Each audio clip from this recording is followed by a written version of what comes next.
I never thought I'd become the villain in someone else's story.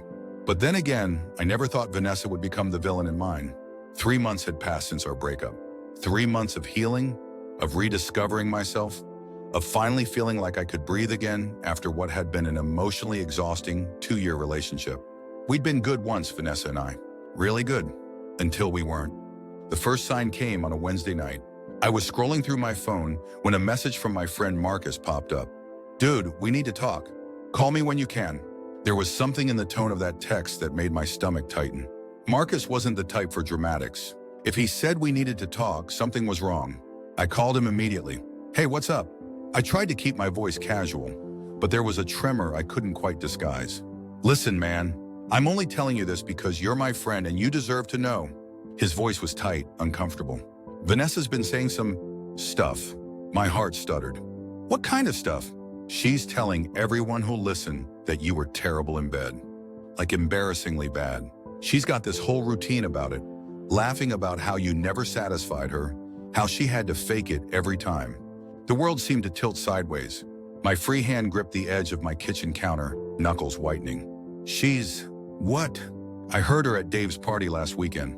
She had a whole group around her, practically doing a stand-up routine about your sexual inadequacies." I could hear the air quotes in his voice. "I didn't want to tell you, but then Ryan mentioned he heard the same thing at that bar near campus, and Steph said Vanessa told her directly when they ran into each other at the grocery store." My mouth had gone dry. "Hi, how long has this been going on?" "From what I can tell, pretty much since you guys broke up. 3 months. For 3 months, while I'd been working on moving forward, Vanessa had been systematically destroying my reputation among our mutual friends, among her friends, among strangers in bars. "Thanks for telling me," I managed to say, though my voice sounded distant, even to my own ears. "You okay, man?" "Mon number, surely soon." I wasn't okay. I felt like I'd been punched in the gut by someone I never saw coming. "Yeah, I'll be fine. Just processing." After hanging up, I sat motionless at my kitchen counter. The apartment was silent, except for the soft hum of the refrigerator. Outside, life continued as normal. Inside, I was imploding. Vanessa and I had broken up because she cheated on me. After 2 years together, I'd found texts on her phone from a coworker named Jason. Explicit messages that left no room for alternative interpretations. When confronted, she'd cried, apologized, blamed loneliness and insecurity. But never, not once, had she complained about our sex life. In fact, she'd often been the initiator, seemingly enthusiastic and satisfied. Had it all been a lie? Had she been secretly dissatisfied for 2 years? Or was this just her way of saving face after being caught cheating? My phone buzzed again. Another text, this time from Steph. "Hey, can we talk? Heard something I think you should know." Then another from Ryan. "Dude, Vanessa's running her mouth about you. Not cool." "What? Yeah, call me." My social media notifications started lighting up too. People viewing my profile who hadn't checked in on me for months. Was everyone talking about this? How many people thought I was some kind of sexual disappointment? How many pitying glances had been cast my way without my knowledge? I felt sick, physically, viscerally sick. I stumbled to the bathroom, barely making it to the toilet before emptying the contents of my stomach. As I knelt there, sweat beading on my forehead, tears stinging my eyes, a different emotion began to surface beneath the humiliation. Anger. White-hot, clarifying anger. I splashed cold water on my face and looked at my reflection. My eyes were bloodshot, my face pale. But behind the shock, there was something else now. A hardness, a determination. If Vanessa wanted to play this game, I'd show her exactly who she was messing with. Sleep evaded me that night. I tossed and turned, replaying moments from our relationship in my mind, searching for clues I might have missed. Had she subtly indicated dissatisfaction that I'd overlooked? Was there truth to her cruel jokes? My rational mind pushed back against the spiraling insecurity. Our physical relationship had been healthy, communicative, mutual. She'd never voiced complaints. Not during, not after, not during our breakup. This was a calculated attack, not a revelation of truth. By morning, I was exhausted but resolute. First, I needed to understand the full scope of the damage. I started methodically reaching out to friends, asking difficult questions, piecing together the narrative Vanessa had been spreading. According to Alex, she'd told people I didn't know where anything was and needed a roadmap and GPS. In bed. According to Jamie, she'd claimed I was selfish and clueless. only caring about my own pleasure. According to Melissa, she dramatically demonstrated how I apparently flopped around like a fish out of water. Each new detail was a fresh wound, but I forced myself to document everything. Knowledge was power, and I needed all the power I could get. By afternoon, I'd compiled a comprehensive list of her claims and who she'd shared them with. Scope was staggering. This wasn't just casual post-breakup venting. This was a deliberate character assassination campaign that had reached nearly every corner of our social circle. I canceled my afternoon appointments, unable to focus on work. Instead, I found myself pacing my apartment, alternating between rage and despair. At one point, I nearly called her, fingers hovering over her contact information before I regained control.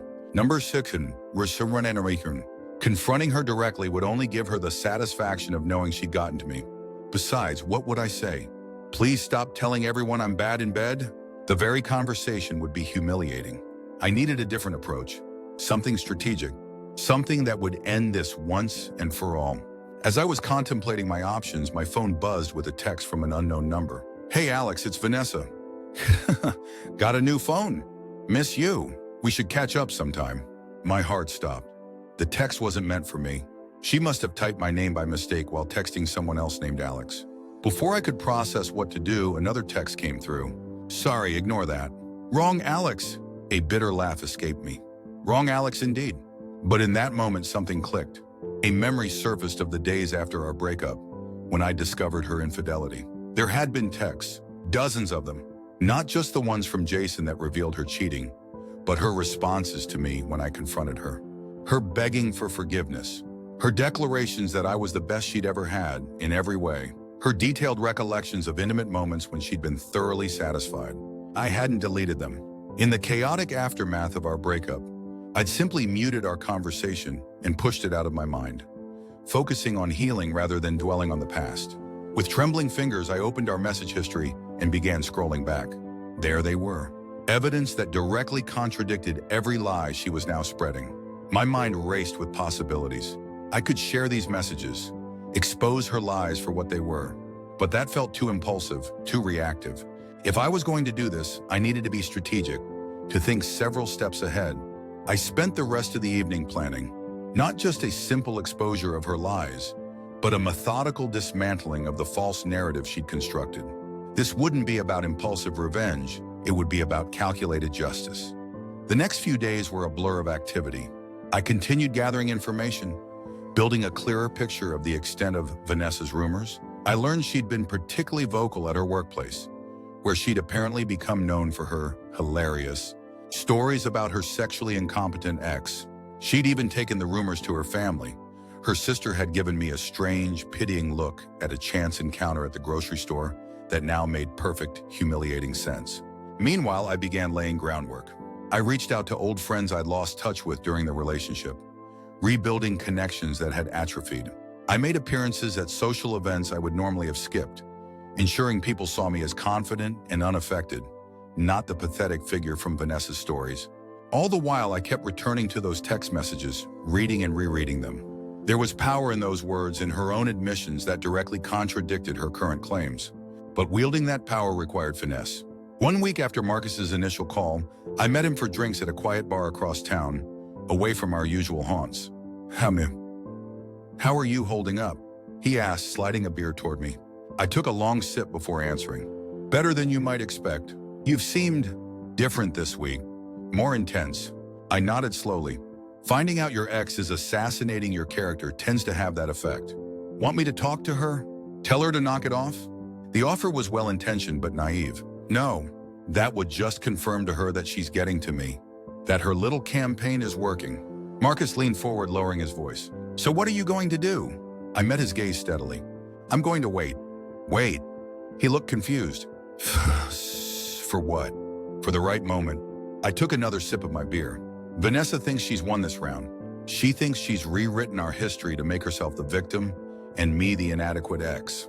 She thinks there are no consequences to spreading lies. And you're going to prove her wrong? A small smile played at the corners of my mouth. Eventually, Marcus studied me for a long moment. Just don't do anything you'll regret, man.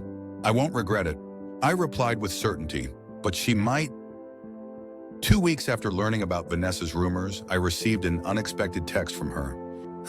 Hey, been thinking about you. Can we talk? I stared at the message for a full minute, my heart pounding. This was the first direct contact she'd initiated since our breakup.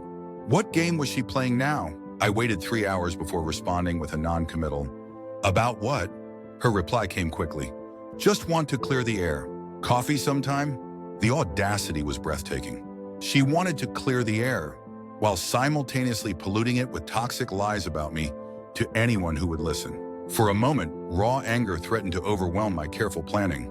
I was tempted to confront her immediately, to unleash 3 weeks' worth of accumulated rage and hurt. Instead, I took a deep breath and replied, sure. When? We arranged to meet at a coffee shop the following afternoon. A neutral location, public enough to prevent any dramatic scenes, but quiet enough for a real conversation. All night, I rehearsed what I would say, and more importantly, what I wouldn't. This meeting wasn't about confrontation, it was reconnaissance. I needed to understand her motives, to gauge whether she felt any remorse or was even aware that I knew what she'd been doing. When I arrived at the coffee shop, Vanessa was already there, sitting at a corner table with 2 cups in front of her. She still looked the same. Long dark hair, deep blue eyes, the slight dimple in her right cheek when she smiled. Seeing her sent a complicated rush of emotions through me. Lingering affection, bitter disappointment, simmering anger. You remembered how I take my coffee, I observed as I sat down, nodding at the cup she'd pushed toward me. 2 sugars, no cream. Her smile seemed genuine. Some things you don't forget after 2 years. Apparently what she had forgotten was any sense of decency or respect for those same 2 years. So, I said, keeping my voice neutral, you wanted to clear the air? She nodded, tucking a strand of hair behind her ear. A nervous gesture I recognized from our time together. Yeah, I feel like things ended, messily between us. And I've been doing a lot of thinking lately. About us. About how things went down. She took a sip of her coffee, eyes flicking away from mine momentarily. I wasn't in a good place when we broke up. I said and did things I regret. I took a measured sip of my own coffee, watching her over the rim of the cup. Like cheating on me with Jason from your office? A flash of discomfort crossed her face. Yes, that was a terrible mistake. I was confused and insecure, and I handled everything so badly. Confused and insecure, I repeated flatly. That's quite the euphemism for betraying someone's trust. She winced. I deserve that. I do, but that's why I wanted to talk. I want to apologize properly, the way I should have when it happened. Part of me, a small wounded part that hadn't quite healed, wanted to believe her. Wanted to accept that this was a genuine attempt at amends. But the larger part, the part that had spent 2 weeks cataloging her systematic campaign to humiliate me, remained coldly skeptical. And what brought on this sudden desire for absolution? I asked. She shifted in her seat. I've just been reflecting a lot lately. On us, on what we had, and I realized I never gave us proper closure. Never acknowledged my part in how things ended. Your part, I echoed. And what part would that be exactly? The cheating, obviously. Breaking your trust. Not being honest about my feelings. She hesitated, then added, not appreciating what we had while we had it. Not once did she mention the rumors. Not once did she acknowledge the stories she'd been spreading since our breakup. Either she didn't know I was aware of them, or she was deliberately avoiding the topic to see if I knew. I decided to probe further. And have you been talking to other people about our breakup?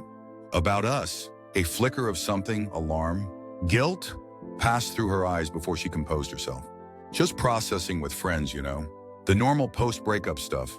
Normal post-breakup stuff. I repeated, my voice dangerously calm. And what would that include in your estimation? She shifted again, discomfort more evident now. Just venting, I guess. Trying to make sense of what happened.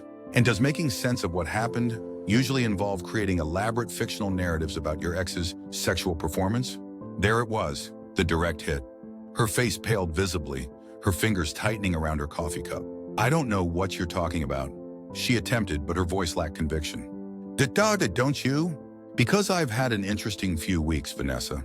People approaching me with concerns about rumors they've heard. Rumors that you've been spreading. Detailed, humiliating stories about how I was supposedly terrible in bed. She swallowed hard. Look, maybe I vented a bit to a couple of close friends after we broke up. That's normal. But I wouldn't... A couple of close friends? I cut her off. Try our entire social circle. Try your coworkers. Try strangers at bars. Try your family members who now look at me like I'm some sort of sexual deviant. Her cheeks flushed. You're exaggerating. And anyway, whatever I might have said was just breakup anger. People understand that. Breakup anger. My voice was quiet but intense. For 3 months, with increasingly elaborate stories, that's not anger, Vanessa. That's a deliberate campaign to humiliate me. She stared at me, momentarily speechless, before attempting to regain control of the conversation. I think you're blowing this way out of proportion. So I made a few jokes to friends. It's not that serious. Not that serious, I repeated, feeling a calm settle over me. The dangerous calm that comes before a storm. You've been systematically destroying my reputation, and it's not that serious? Why do you even care what I say to my friends? She countered, her voice taking on a defensive edge. We're broken up. It shouldn't matter to you. It matters because it's not true. I leaned forward slightly. It matters because you're spreading malicious lies about me to anyone who will listen. They're not lies. She shot back too quickly. They're my experiences. And there it was. The admission I'd been waiting for. Not a denial, but a defense. Not I never said those things. But those things are true. I sat back in my chair studying her. The woman I'd loved for 2 years, who now seemed like a complete stranger. Your experiences, I said slowly. Interesting, because that's not what you said in your texts. Her expression froze. What texts? The ones where you begged me to take you back after I discovered you were cheating? The ones where you explicitly praised our sex life in great detail? The ones that directly contradict every story you've been telling? All color drained from her face. You ... You kept those? I keep all important evidence of who people really are. She was silent for a long moment, processing this new information. When she finally spoke, her tone had shifted from defensive to conciliatory. Look, I may have exaggerated a few things when talking to friends. It was wrong and I'm sorry. But it was easier than admitting I was the one who messed up. Can we just move past this? Start fresh? The audacity was almost impressive. She'd spent months humiliating me, and now that she realized I had evidence that could humiliate her in return, she wanted to start fresh. Why did you really want to meet today, Vanessa? I asked, ignoring her attempt at reconciliation. She blinked, thrown by the direct question. I told you to clear the air. No, I interrupted calmly. The real reason. Because this meeting wasn't scheduled until after you realized I was suddenly being social again. Until you heard I was reconnecting with friends you might have spoken to. Until you worried that your little smear campaign might have reached my ears. Her silence was confirmation enough. You didn't want to apologize. I continued. You wanted to gauge how much I knew and do damage control if necessary. That's not fair, she protested, but it sounded hollow even to her own ears. I stood up, leaving my coffee mostly untouched. You know what's not fair, Vanessa? Betraying someone's trust, then trying to destroy their reputation when they have the audacity to end things. I pulled out my wallet and placed a $5 bill on the table for my untouched coffee. Thanks for the chat. It was illuminating. Wait, she said, reaching for my arm. What are you going to do with those texts? I looked down at her hand on my arm, then back at her face. There was fear there now, the first real emotion I'd seen from her today. I haven't decided yet, I replied honestly. But unlike you, I don't make decisions purely to hurt others. As I walked out of the coffee shop, I could feel her eyes on my back.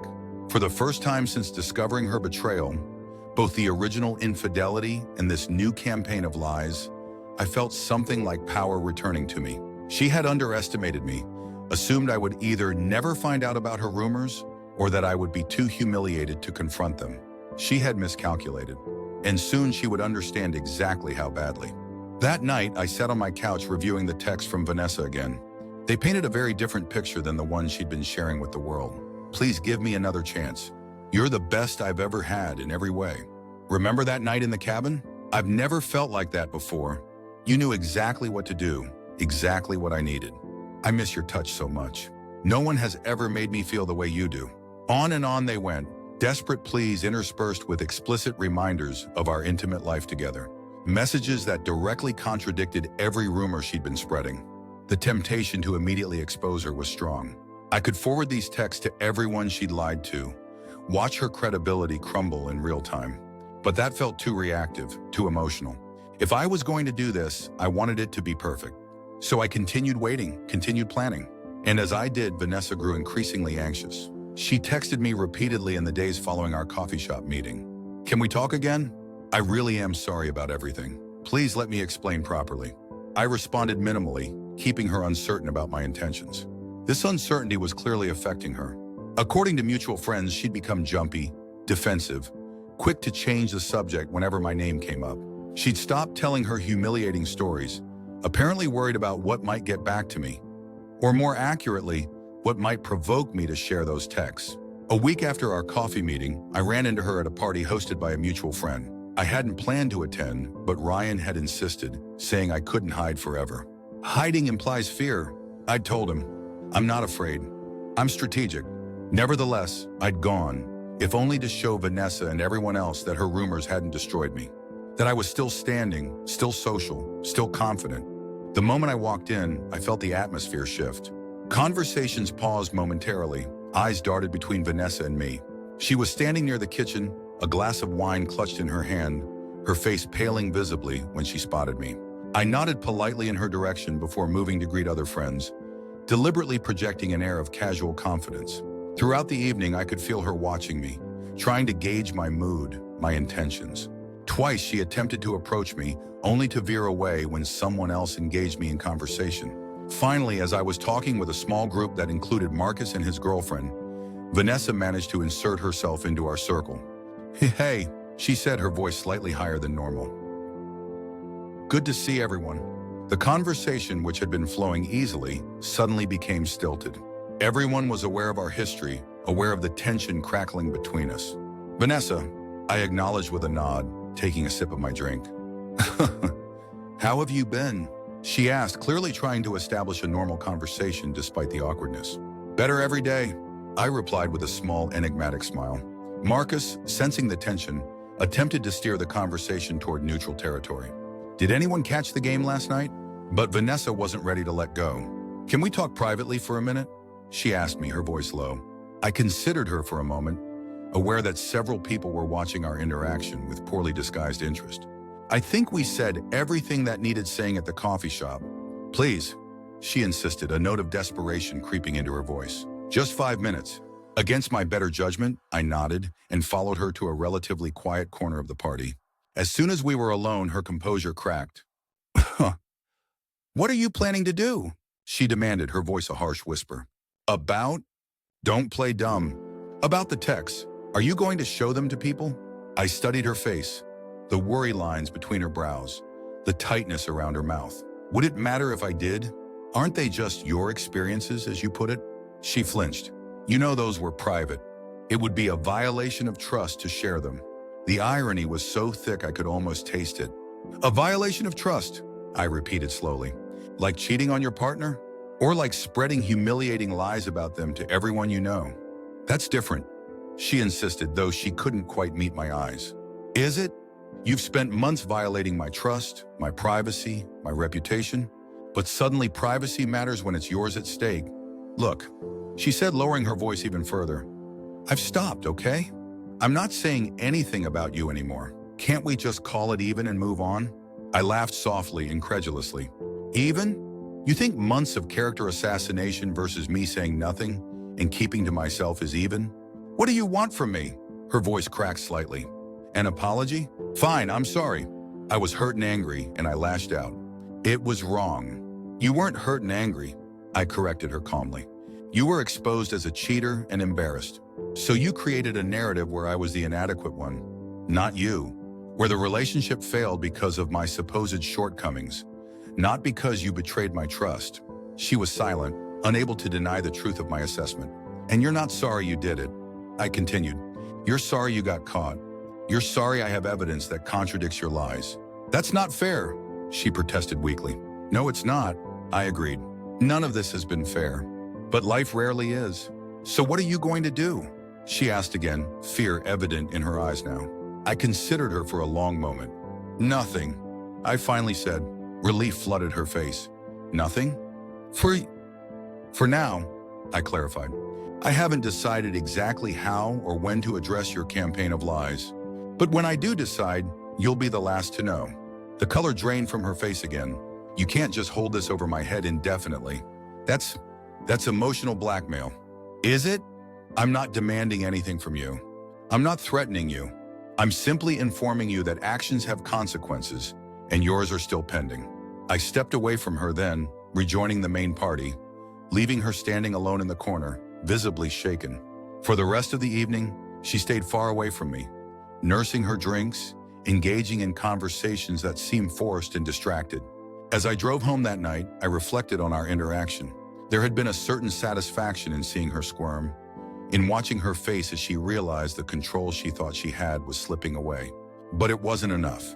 Not nearly enough to balance the scales after what she'd done. The perfect revenge was still forming in my mind, taking shape slowly but surely. And when it was ready, when the moment was right, Vanessa would understand exactly what it meant to have her own words come back to haunt her. In the days following the party, I focused on rebuilding my life and my confidence. I threw myself into work, excelling at projects that had languished during the emotional turmoil of the past few weeks. I hit the gym with renewed determination, channeling my anger and hurt into physical improvement. I spent time with friends who had stood by me, strengthening connections that Vanessa's rumors had threatened to weaken. And all the while I watched and waited as Vanessa grew increasingly paranoid. According to mutual friends, she'd become obsessed with damage control. She'd started walking back her previous claims, telling people she'd exaggerated or been too harsh in her assessment of me. She'd even approached some of my closer friends, trying to gauge how much they knew, what I might have said or shown them. Her attempts at revision were clumsy and transparent. People who had laughed at her stories weeks earlier now viewed her with suspicion, wondering why her narrative had suddenly changed so dramatically. The seeds of doubt she'd planted about me were slowly being redirected toward her. Still, it wasn't enough. Her initial lies had spread too far, reached too many people who weren't close enough to witness her backtracking. The whispers hadn't died completely. They'd just grown more uncertain. 3 weeks after our confrontation at the party, I received another text from Vanessa. "Can we please just resolve this? I can't keep living with this hanging over my head." I didn't respond immediately, letting her anxiety build. Finally, after she'd sent 2 more increasingly desperate messages, I replied, "What exactly do you want to resolve?" Her response came quickly. "This situation, the text, everything. I've apologized. I've stopped saying anything about you." "What more do you want?" I considered her question carefully. What did I want? The easy answer was that I wanted her to suffer as I had suffered, to feel the humiliation and betrayal she'd inflicted on me. But beneath that immediate desire for retribution was something deeper. I wanted validation. I wanted the truth to be known. I wanted the people she'd lied to understand who she really was and who I really was. "I want justice," I texted back simply. "What does that mean?" she demanded. "What are you planning to do?" Again, I left her waiting, wondering. After an hour, I finally replied, "When you decided to spread lies about me, you opened a door. Don't be surprised by what walks through it." Cryptic, yes, but effective. According to Marcus, who saw her the next day, she was a wreck. Jumpy, distracted, checking her phone constantly. The power dynamic had shifted entirely. Now she was the one off balance, uncertain, afraid of exposure. But I wasn't interested in merely tormenting her psychologically. That was her game, not mine. I wanted something more definitive, more just. The opportunity presented itself unexpectedly a week after my cryptic text. Ryan invited me to a gathering at his apartment, a casual dinner with a small group of friends, including several people I knew Vanessa had spoken to about me. "She won't be there," Ryan assured me when I hesitated.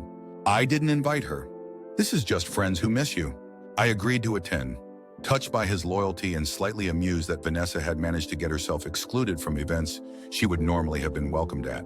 Her campaign against me was backfiring in ways she hadn't anticipated. The dinner was pleasant, relaxed in a way social events hadn't been for me recently. The conversation flowed easily, touching on work, mutual friends, upcoming plans. No one mentioned Vanessa until midway through the evening, when Jamie, slightly loosened by wine, broached the subject. "So, we've all been wondering," she began hesitantly, "about the rumors Vanessa was spreading, about you being, you know." An uncomfortable silence fell over the table. I took a slow sip of my beer, considering my response carefully. "Bad in bed?" I supplied, my voice calm. "Yes, she had quite a lot to say on that subject." "We didn't believe it." Ryan jumped in quickly. "Not really. It just seemed so petty and specific. especially given how she used to talk about you when you were together," Melissa added. "It was like whiplash, the way she changed her story after you broke up." I raised an eyebrow. "How did she talk about me when we were together?" Melissa blushed slightly. "She was very complimentary about everything, including that. Said you were the best she'd ever had, actually." "Interesting." So Vanessa's private text to me had matched what she'd told friends during our relationship. It was only after the breakup that she'd created the fictional narrative of my inadequacy. "I appreciate you telling me that," I said to Melissa. "And I appreciate all of you for not immediately buying into her new version of events." "So it's not true? Any of it?" Jamie asked, then immediately backtracked. "Sorry, that's too personal." "You don't have to answer that." I smiled slightly. "Let's just say Vanessa's post-breakup claims directly contradict everything she ever said or wrote to me during our relationship." "Written evidence," Ryan said thoughtfully. "That's what you have on her, isn't it? That's why she's been freaking out lately." I didn't confirm or deny, just took another sip of my beer. But my silence was answer enough. "Good," Jamie said firmly. "She deserves to sweat a little after what she did." The conversation moved on to other topics, but that brief exchange had planted a seed in my mind. These were people who had heard Vanessa's lies firsthand, who had potentially believed them for a time before growing skeptical. What if they could see the truth directly? Not through my assertions, but through Vanessa's own words? As the evening wound down and people began to leave, Ryan pulled me aside. "I know you're probably planning something," he said quietly. "And honestly, after what she did, I wouldn't blame you for whatever it is. But just be careful, okay? Make sure whatever you do is about setting the record straight, not just hurting her back." His concern touched me. "I'm not interested in descending to her level," I assured him, "but I am interested in the truth coming to light." He nodded, seemingly satisfied with that answer.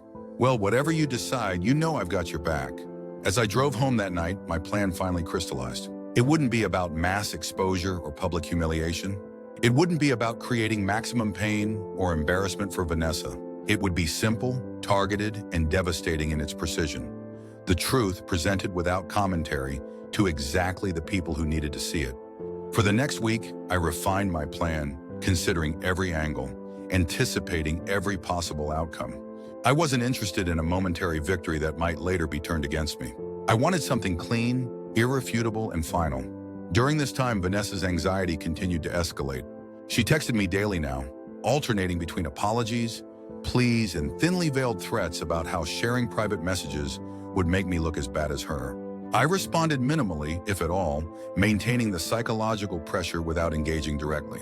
Finally, when I felt the moment was right, I made my move. It was a Friday evening, and according to social media, Vanessa was attending a party at her friend Tara's apartment, a gathering that included many of the people she'd regaled with stories of my supposed sexual incompetence. I sat at my kitchen counter, phone in hand, and composed a single group text. The recipients were carefully selected. Not everyone in our social circle, not random acquaintances, but specifically the 15 people I knew for certain had heard and potentially believed Vanessa's lies. People who had given me strange looks, who had whispered when I entered rooms, who had heard the most detailed and humiliating versions of her fictional account. The message was simple. I've become aware that Vanessa has shared some creative stories about our relationship with each of you. In the interest of truth, I'm providing her own words on the subject. No commentary needed from me. Below this brief introduction, I attached screenshots. 10 messages in total, spanning the period after our breakup when she had discovered her infidelity was exposed. 10 explicit detailed texts where she praised our physical relationship in terms that left no room for misinterpretation. 10 pieces of evidence that directly contradicted every story she'd told. I didn't add commentary. I didn't mock or belittle her. I simply presented her own words alongside the knowledge that she'd been saying the opposite to everyone who would listen. My finger hovered over the send button for several long moments. Was this truly justice, or was it simply retribution? Was I descending to her level by exposing private communications? No, I decided finally. There was a fundamental difference. She had spread lies to humiliate me. I was sharing truth to correct those lies. She had acted out of malice. I was acting out of a desire for vindication. I pressed send. For several minutes afterward, I sat motionless at my counter, experiencing a complex mix of emotions. Relief that I'd finally taken action. Apprehension about potential consequences. A certain sadness that it had come to this, that the person I'd once loved had forced such a response. My phone remained silent for approximately 20 minutes. Then all at once it exploded with notifications, responses from the group text, direct messages from individuals, and finally a call from Vanessa herself. I let it go to voicemail. The responses from the group varied, but followed a common theme: shock at the discrepancy between what Vanessa had told them and what she had written to me. Apologies for believing her, even partially. Expressions of disgust at her behavior. One particularly blunt message from Jamie simply read, "What a psycho. Sorry we ever doubted you." After allowing myself to read through the responses, I muted all notifications and set my phone aside. This wasn't about watching the fallout in real time or gloating over Vanessa's exposure. I'd done what I needed to do, set the record straight with those who needed to hear it. The rest would unfold as it would. I spent the remainder of the evening in deliberate self-care, preparing a good meal, watching a film I'd been meaning to see, consciously directing my thoughts away from Vanessa and toward my own healing. For the first time in weeks, I felt a genuine sense of peace. Not happiness exactly. The situation was too complicated for simple happiness. But the quiet satisfaction of having stood up for myself in a way that felt measured and just. Around midnight, I finally checked my phone again. 17 missed calls from Vanessa. 38 text messages ranging from rage to tears to threats to pleas for understanding. I read through them dispassionately, noting the progression from fury, "How dare you share private messages?" to fear, "What have people been saying? Tell me," to desperate damage control. "I'm telling everyone you manipulated those texts." The final message, sent just 20 minutes earlier, was different in tone. "I understand why you did it. I deserved it. I'm truly sorry for everything. Not just for getting caught, but for what I did in the first place. Both the cheating and the lies after. I don't expect forgiveness, but I wanted you to know that." I didn't respond. There was nothing more to say. The truth was out there now, and no further words from either of us would change that reality. Sleep came easily that night, more easily than it had in weeks. As I drifted off, I realized that the revenge I'd taken wasn't about making Vanessa suffer, though that had certainly happened. It was about reclaiming my narrative, my dignity, my truth. In the end, I hadn't needed to destroy her. I'd simply needed to reveal who she really was through her own words. Sometimes justice is that simple. The aftermath unfolded gradually over the following days and weeks. According to friends, Vanessa had left Tara's party in tears shortly after receiving my text.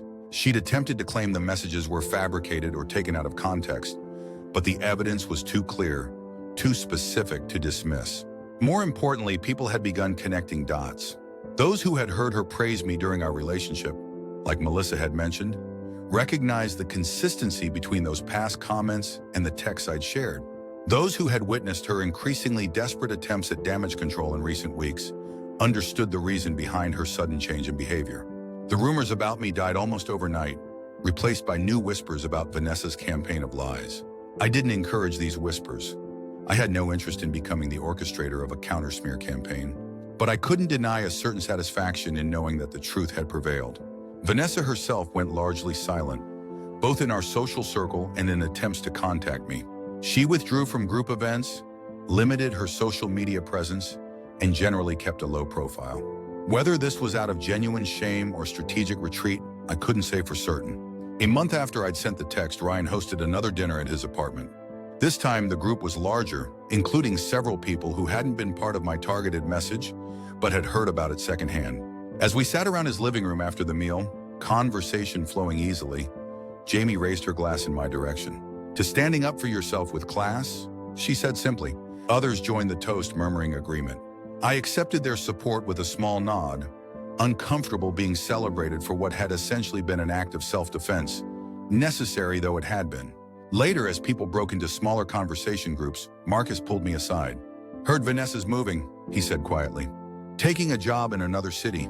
The news landed with less impact than it might have once had. "Good for her," I replied and meant it. A fresh start might be exactly what she needed. "You don't seem surprised," Marcus observed. I shrugged. "It makes sense. Hard to maintain relationships when people have seen behind the mask." "True enough." He studied me for a moment. "You doing okay with everything?" I considered the question seriously. Was I okay?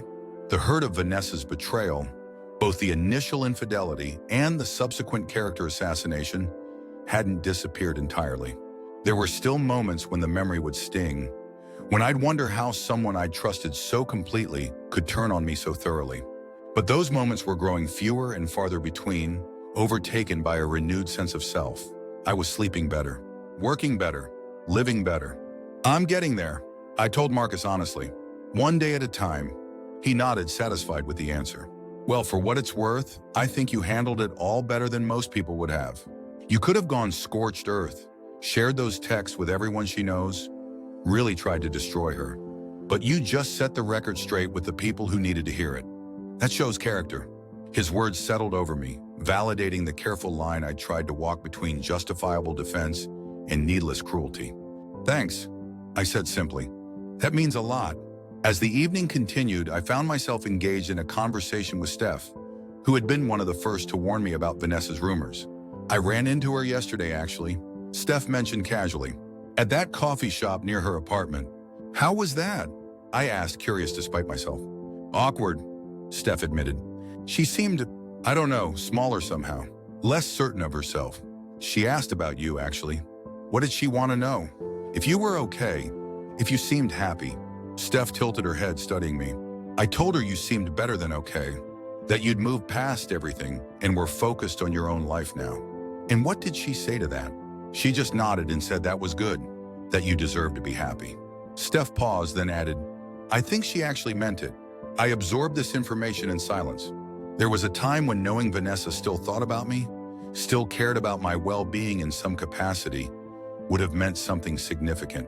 Now it was simply a fact. Neither particularly painful nor particularly gratifying. I hope she finds what she's looking for, I said finally, wherever she's going next. And I realized, somewhat to my surprise, that I meant it. The anger that had driven me, the hurt that had defined so much of the past few months, had receded to a manageable level. In its place was something like wisdom, a deeper understanding of human complexity, of how the people we love can wound us most deeply, and of how standing in our truth can ultimately be the most powerful form of defense. Later that night, as I drove home from Ryan's dinner, I reflected on the journey of the past few months. From the initial shock of discovering Vanessa's betrayal, through the humiliation of her rumors, to the calculated execution of my response, and finally to this moment of relative peace. It hadn't been about revenge, not really. It had been about justice, about refusing to let someone else define my reality or diminish my worth. About meeting lies with truth in a way that was measured and precise. As I pulled into my apartment complex, my phone chimed with a text message. I checked it once I'd parked, half expecting it to be from one of the friends I just left. Instead, it was from Vanessa. I'm leaving town next week. New job, fresh start. I know you probably don't care, but I wanted to tell you directly rather than having you hear it through friends. And I wanted to say one last time that I'm sorry for everything. You deserve better than what I gave you, and definitely better than what I said about you. I hope you find someone who appreciates you fully. Goodbye. I sat in my car for several long minutes, reading and rereading the message. There was a finality to it, a genuine note of contrition that seemed different from her previous apologies. This wasn't about avoiding consequences or managing fallout. It was simply an acknowledgement of wrongdoing with no expectation of forgiveness. Did I forgive her? I wasn't entirely sure. Forgiveness was a process, not a single decision. But I found I no longer harbored the intense anger or hurt that had driven me for so long. In its place was something like indifference. Not the cruel indifference of someone who wishes harm on another, but the peaceful indifference of someone who has moved on. I started typing a response, then stopped, deleting what I'd written. After careful consideration, I composed a new message. I appreciate you telling me directly. Good luck with the new job and the fresh start. Take care of yourself, Vanessa. Simply civil final.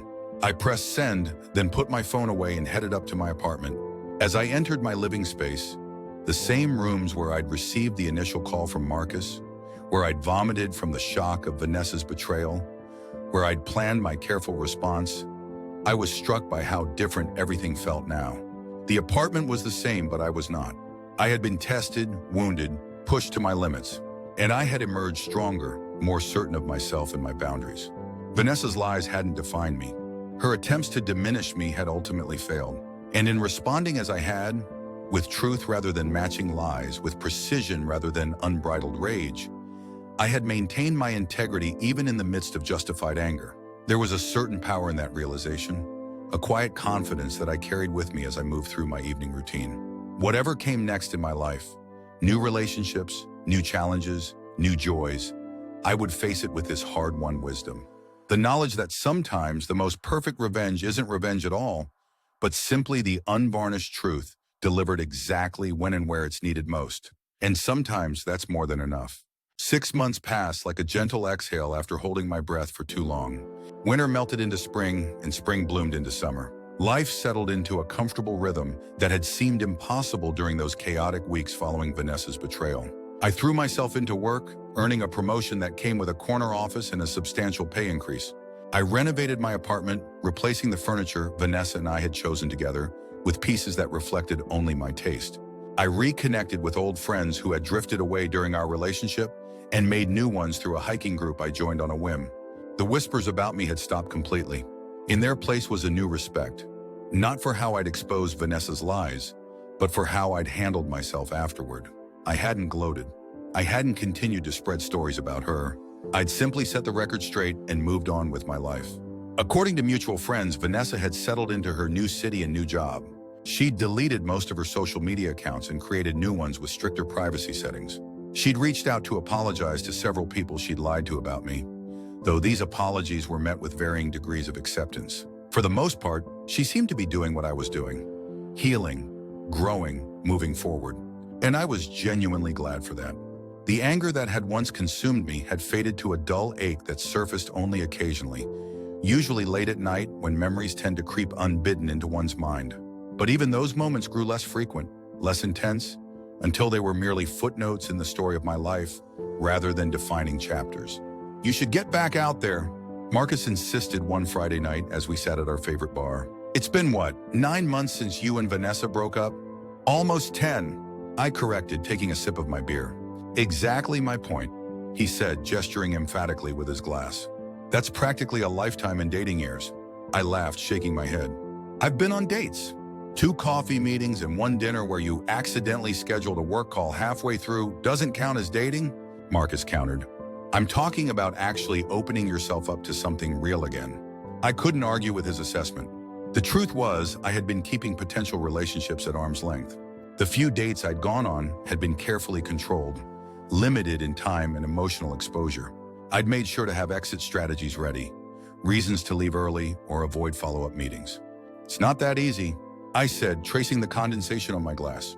"After everything with Vanessa," Marcus's expression softened. "I know, man. What she did was brutal. But not everyone is Vanessa. I know that intellectually," I admitted. "But there's still this voice in the back of my head asking, what if I'm wrong about someone again? What if I miss all the signs just like I did with her?" "That's the risk we all take," Marcus said simply. "Every time." Before I could respond, my attention was drawn to a woman entering the bar.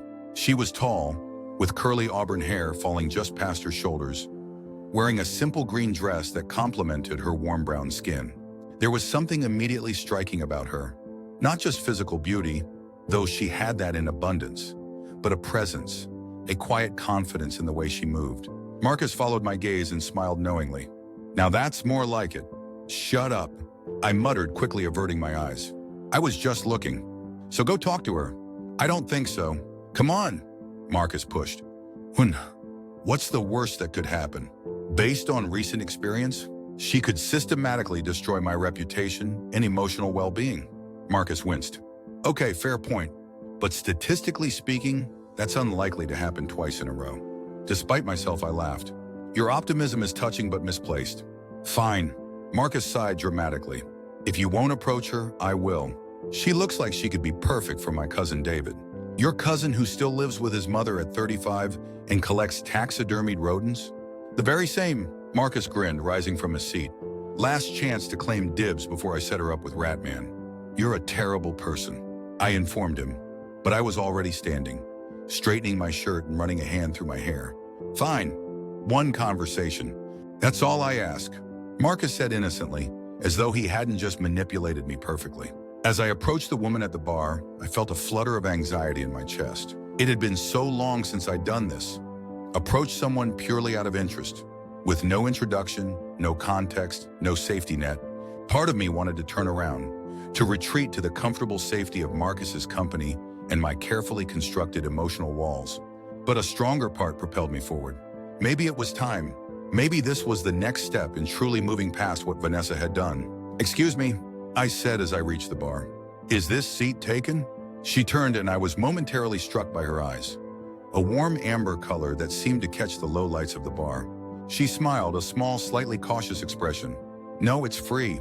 "I'm Alex," I said, sliding onto the bar stool beside her. "Nora," she replied, extending her hand. Her handshake was firm, confident. "Nice to meet you, Alex. Can I buy you a drink, Nora?" She considered me for a moment, her head tilted slightly. "That depends.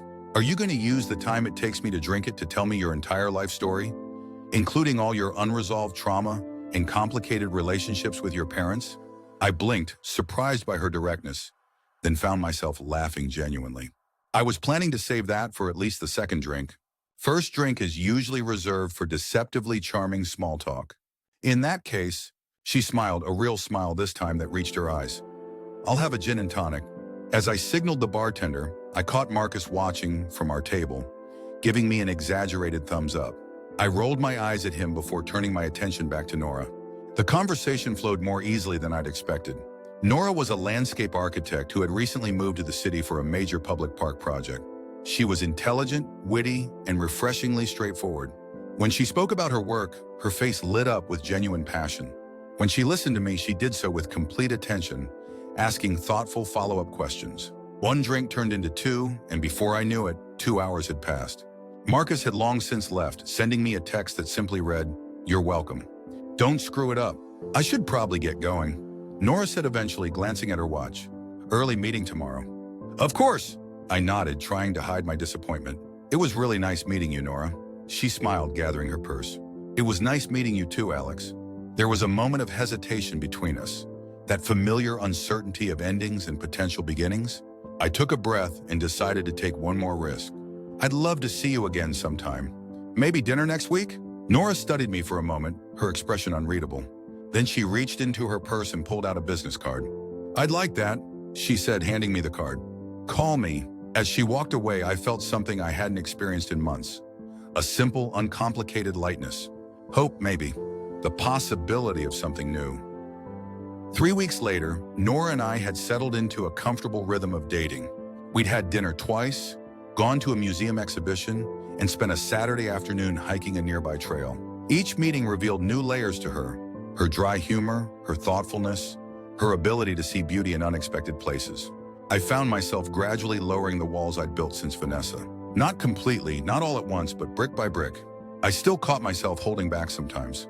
Still felt the occasional surge of irrational panic when Nora took too long to respond to a text, or when a conversation veered toward more vulnerable territory. But for the most part, I was present, engaged, genuinely enjoying the process of getting to know someone new. It felt like a victory, small but significant. "So, are you going to tell me about her?" Nora asked one evening as we walked back to her apartment after dinner. "About who?" I asked, though I immediately knew who she meant. "The woman who made you so careful," she said, her voice gentle but direct. "The reason you get that look sometimes, like you're bracing for impact." I was silent for a moment, surprised by her perception. "Is it that obvious?" Nora shrugged, her shoulder brushing against mine. "Only because I'm paying attention." We walked in silence for a few steps before I spoke. "Her name was Vanessa. We were together for 2 years. And she hurt you." It wasn't a question, but I answered anyway. "Yes, she cheated, then tried to destroy my reputation when I ended things." Nora nodded slowly. "That sounds particularly awful." "It was," I admitted.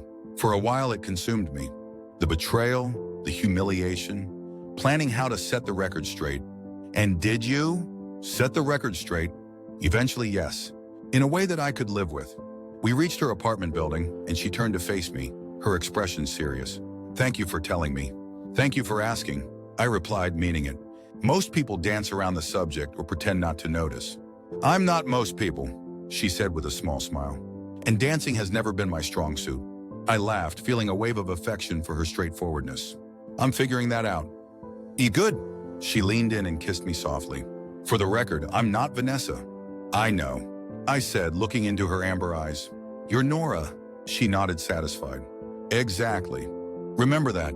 As I walked home that night, I felt strangely lightened, as though sharing that brief summary of my experience with Vanessa had removed some residual weight I hadn't realized I was still carrying.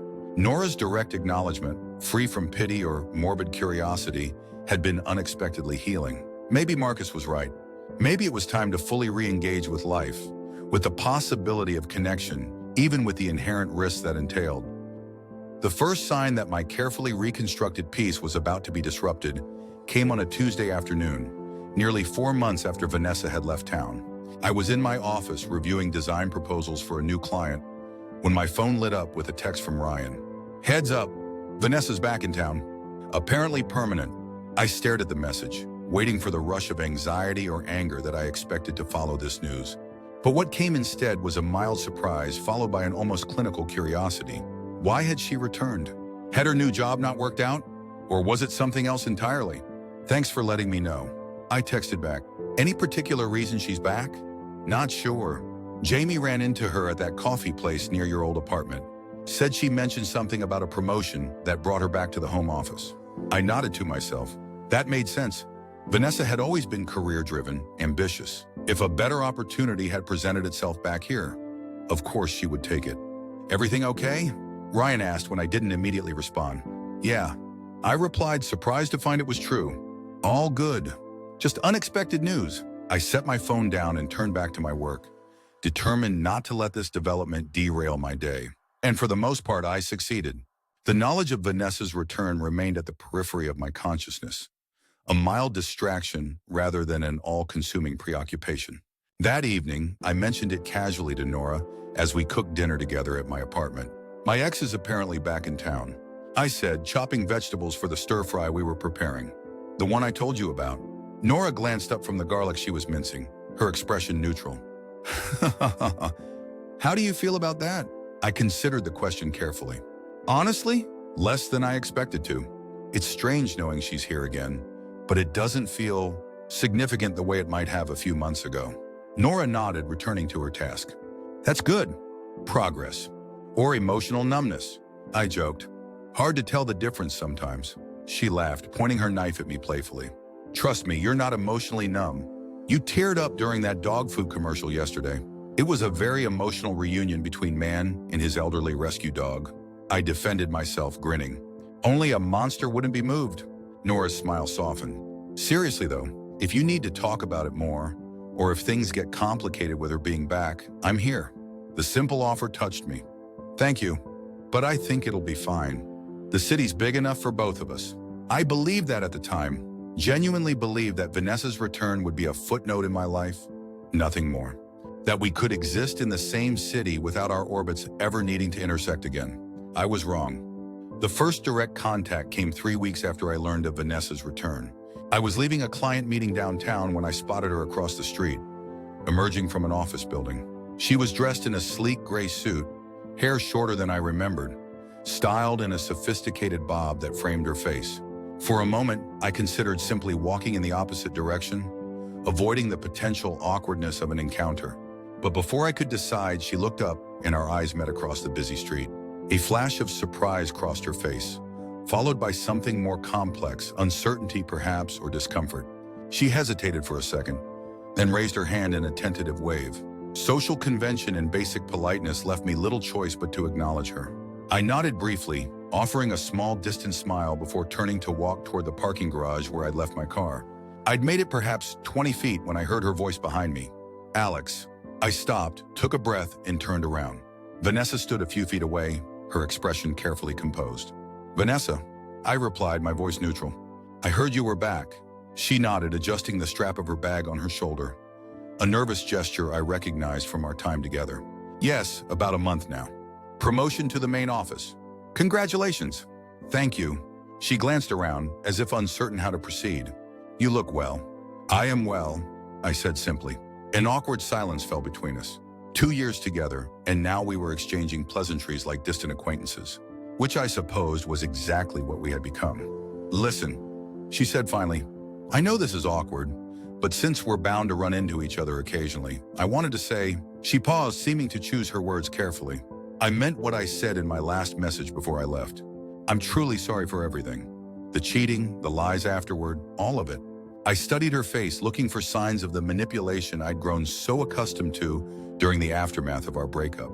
But what I saw instead seemed genuine. Discomfort, yes, but also a straightforward remorse. I appreciate that, I said after a moment, and I meant what I said too. I hope things are going well for you.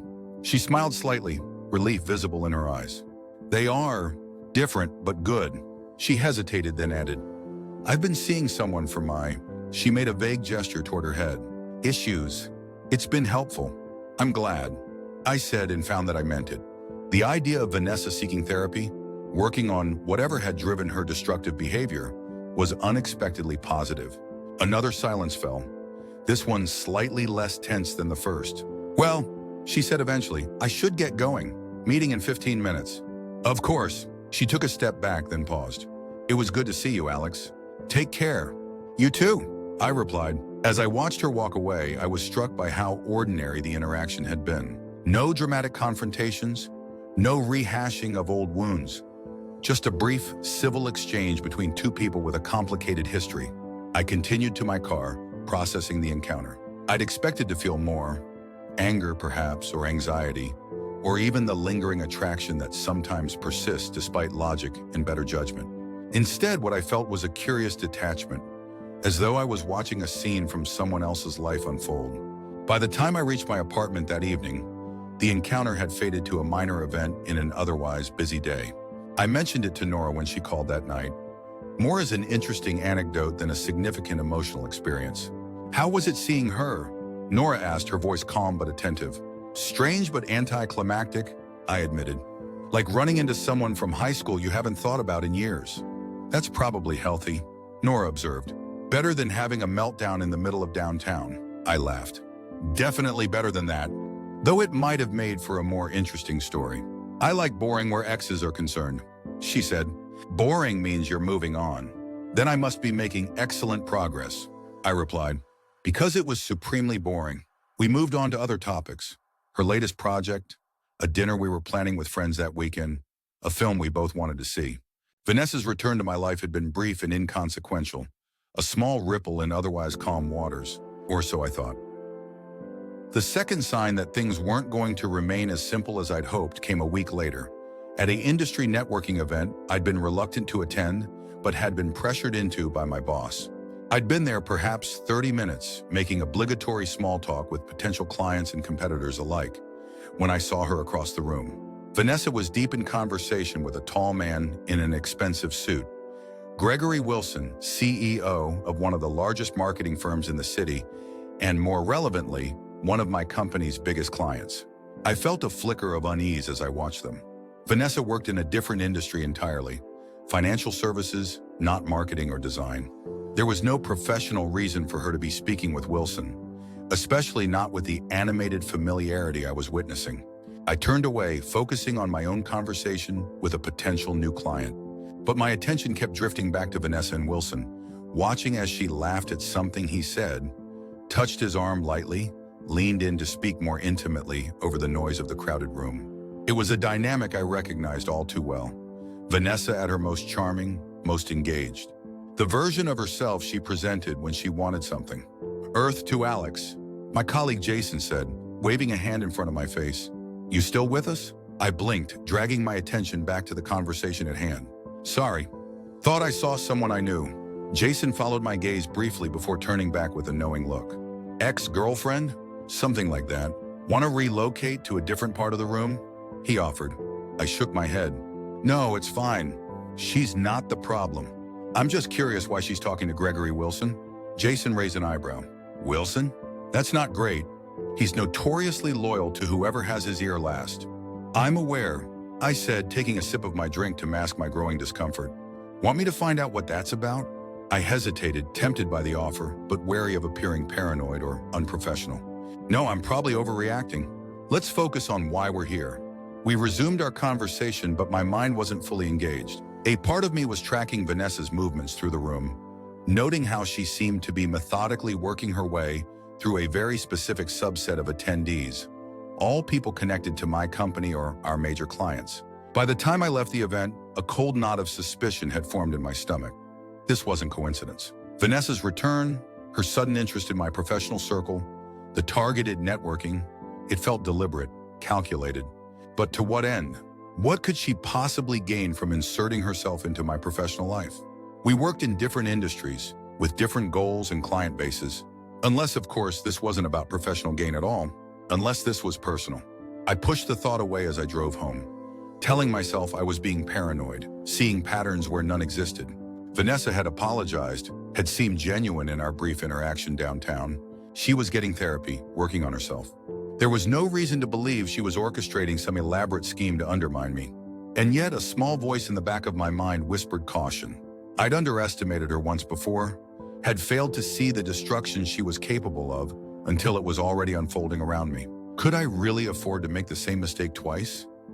I think you're catastrophizing, Nora said calmly that weekend as we hiked through a nearby state park, creating worst-case scenarios based on minimal evidence. I had finally shared my concerns about Vanessa's appearance at the networking event, after spending 3 days turning the situation over in my mind. You're probably right, I admitted, helping her navigate a particularly steep section of the trail. I have a history of assuming the worst where she's concerned.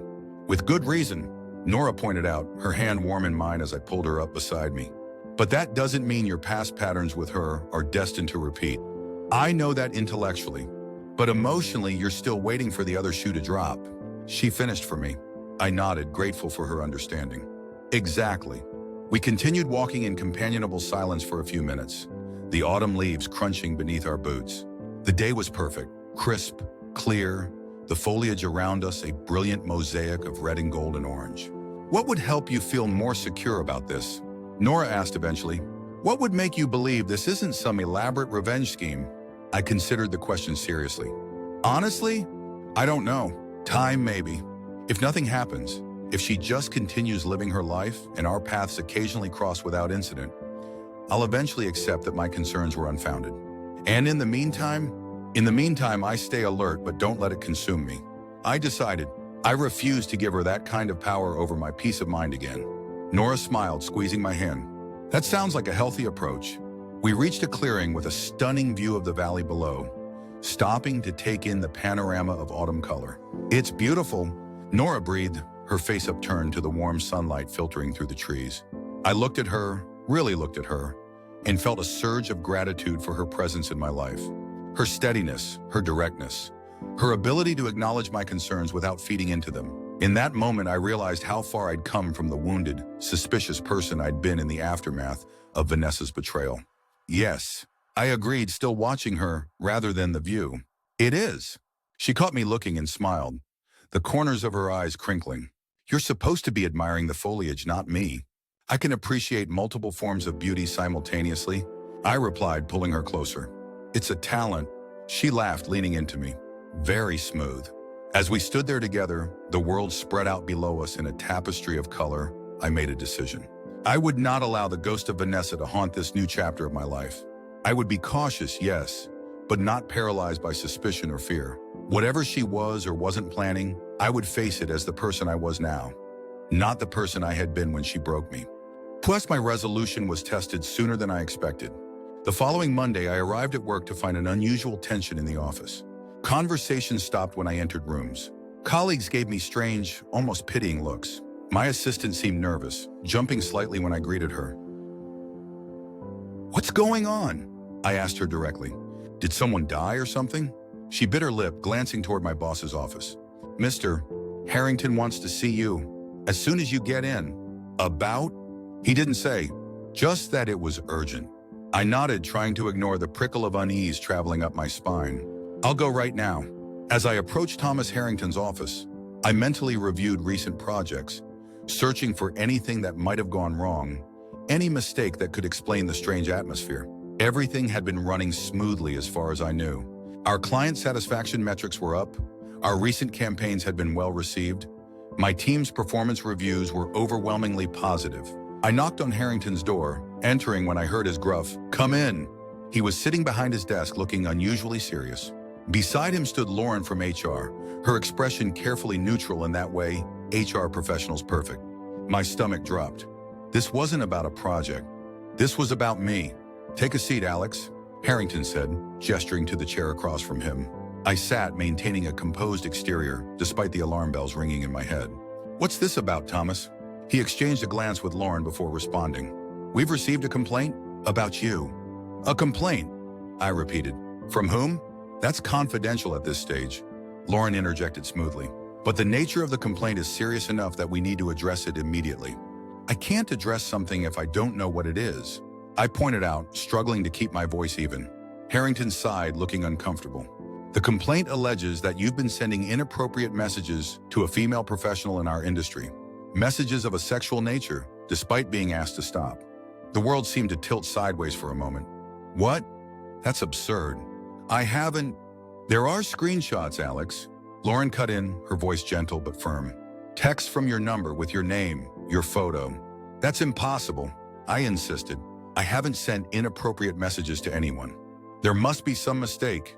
"The complainant seems quite certain," Harrington said. "And as I mentioned, there's documentation." "Who is making this claim?"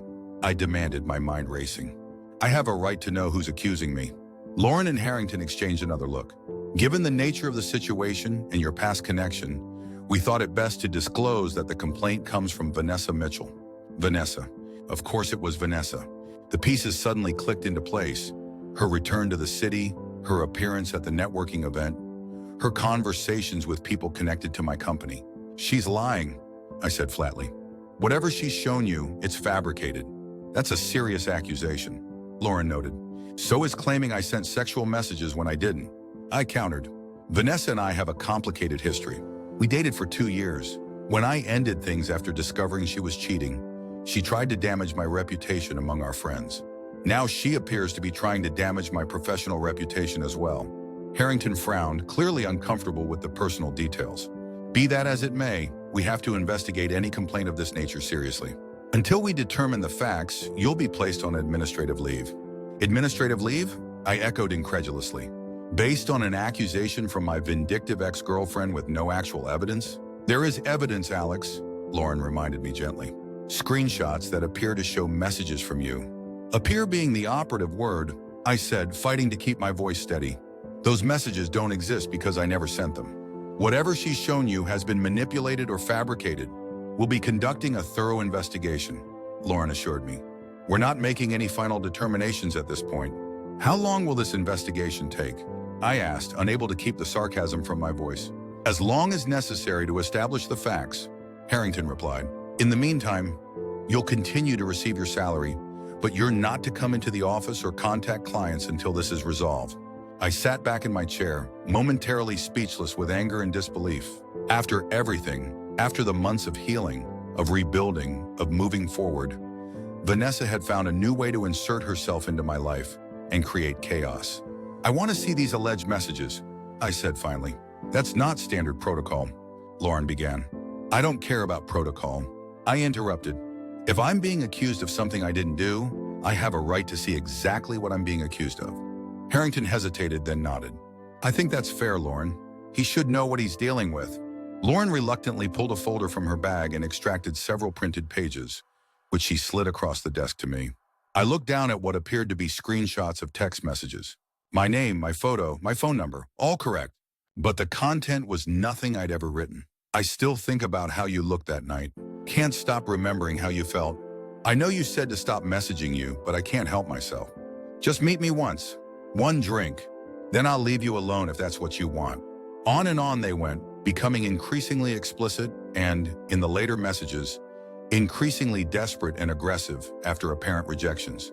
The final messages included thinly veiled threats about making her regret, rejecting me. I felt physically ill looking at them. "These are fake. I never sent these. They came from your number," Lauren pointed out. "Numbers can be spoofed. Photos can be photoshopped. This is a complete fabrication." "If that's the case, the investigation will bear that out," Harrington said, though I could hear the doubt in his voice. He wanted to believe me. We'd worked together for years, had built a solid professional relationship, but the evidence was compelling. "How long?" I asked again. "How long will I be sidelined while my reputation is potentially destroyed?" "We'll move as quickly as we can," Lauren promised. 2 weeks at most, assuming full cooperation from all parties. 2 weeks.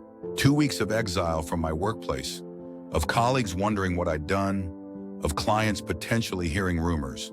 2 weeks for doubt to fester, for people to question everything they thought they knew about me. I wanted on record that I categorically deny these allegations. I said, pushing the papers back across the desk as though they were contaminated, I never sent these messages. I have had no contact with Vanessa Mitchell besides a brief, civil conversation on the street 3 weeks ago and observing her at a networking event last week. Noted, Lauren said, returning the papers to her folder. We'll be in touch as the investigation progresses. I stood, struggling to maintain my composure. Is there anything else? Harrington shook his head. Not at this time. HR will need your company laptop and phone before you leave the building. Of course, I said tightly. Another humiliation, surrendering my devices like a criminal being processed. As I turned to leave, Harrington spoke again. For what it's worth, Alex, I've known you for 5 years. This doesn't sound like you. I appreciated the sentiment, small comfort though it was. Thank you, but apparently that's not enough to prevent me being suspended based on false accusations. It's standard procedure in cases like this, Lauren explained, though she had the grace to look uncomfortable. We have to protect both the complainant and the company. And who protects me? I asked quietly. Neither of them had an answer for that. I spent the rest of that morning in a daze, clearing essential items from my desk under the watchful eye of security, surrendering my company devices to IT, and being escorted from the building like someone who couldn't be trusted. The walk to my car was a blur, my mind racing with implications, with anger, with disbelief that this was happening again. Different method, same outcome. Vanessa systematically attempting to destroy my life. Once in my car, I sat motionless for several long minutes, trying to process the situation. My first instinct was to call Vanessa directly, to confront her about this newest betrayal. But I knew that would be both futile and potentially damaging. Any contact from me now could be twisted to support her false narrative. Instead, I called the one person I trusted to help me think clearly through this mess. Hey, Nora answered, her voice warm. I was just thinking about you. I need your help, I said without preamble, my voice tight with controlled emotion. Vanessa's made a move, and it's worse than I imagined. There was a brief pause, then Nora's voice suddenly serious. Tell me everything. I did, detailing the meeting with Harrington and HR, the false accusations, the fabricated messages, my suspension pending investigation. That manipulative bitch. Nora breathed when I finished. It was the first time I'd heard her curse so vehemently, and despite everything, it made me smile slightly to hear her righteous anger on my behalf. The question is, what do I do now? I asked. How do I prove messages are fake when they've been designed to look completely authentic? Digital forensics, Nora said immediately. There would be a record of those messages on your actual phone if you'd sent them. The fact that they don't exist there is evidence in your favor. But what if she claims I deleted them? Deleted messages can still be recovered with the right tools. And there would be metadata, timestamps that could be verified against your phone records. I nodded, thinking it through. That's a start, but it'll take time, and in the meantime, my professional reputation is on the line. Then we need to understand her motive.